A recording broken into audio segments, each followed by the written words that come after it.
فلولا نفر من كل فرقة منهم طائفة ليتفقهوا في الدين۔ یہ آیت نمبر 122 ہے کہ کیوں تم میں سے ایک گروہ نہیں نکلتا علم دین حاصل کرنے کے لیے۔ علماء نے لکھا ہے کہ ایک جماعت ہر زمانے میں ایسی ہونی چاہیے جو اپنے آپ کو علم دین کے لیے وقف کر دے، جن کا کام ہی پڑھنا پڑھانا ہو، جن کا اوڑھنا بچھونا ہی پڑھنا پڑھانا ہو۔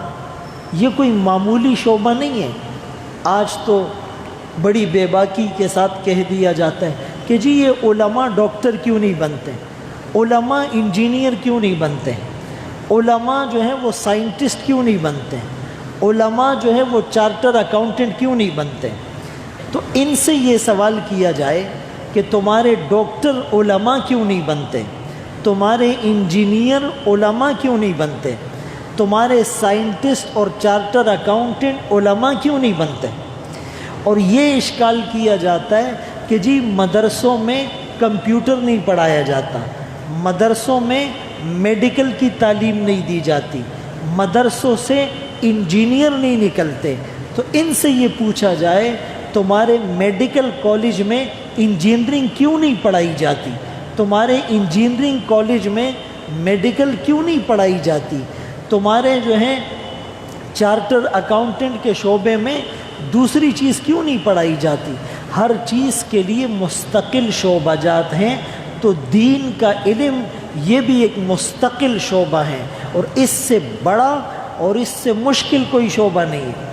یعنی قرآن اور حدیث میں موجودہ مسائل وہ نص سے ثابت نہیں ہے، اس کو عبارت النص، اشارت النص، دلالت النص، اقتضاء النص سے ثابت کیا جاتا ہے۔ فقہ میں استخراج اور استنباط ہوتا ہے، قیاس اور اجماع ہوتا ہے، یعنی ان سارے علوم پر رسوخ حاصل کرنا اس کے لیے پوری زندگی بھی ناکافی ہے۔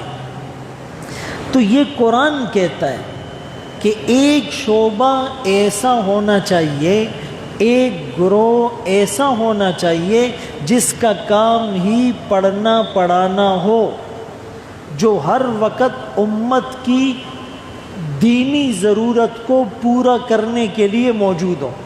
آج تک آپ نے یہ سنا ہے کہ جی کسی مسجد میں نماز پڑھانے کے لیے امام نہیں مل رہا، کسی مدرسے میں بچوں کو پڑھانے کے لیے استاد نہیں مل رہا، شادی تیار ہے کوئی نکاح پڑھانے والا نہیں، میت تیار ہے کوئی جنازہ پڑھانے والا نہیں، کسی کو طلاق کا مسئلہ پوچھنا ہے کوئی فتویٰ دینے والا نہیں، میرے بچے کو قرآن پڑھنا ہے کوئی پڑھانے والا نہیں، بچے کے کان میں اذان دینی ہے کوئی اذان دینے والا نہیں، رمضان آ گیا ہے اور تراویح کے لیے کوئی حافظ نہیں مل رہا۔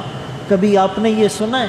کبھی یہ سنا ہے کہ جی فلاں مولویوں نے ہڑتال کی ہے کہ جی ہمیں سرکاری نوکریاں چاہیے، فلاں مولوی نے نماز پڑھانے سے انکار کر دیا کہ میری تنخواہ بڑھائی جائے؟ کبھی آپ نے یہ نہیں سنا ہوگا۔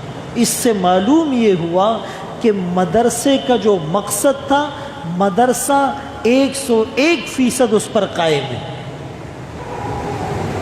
مدرسے نے معاشرے کی ضرورت کو پورا کیا۔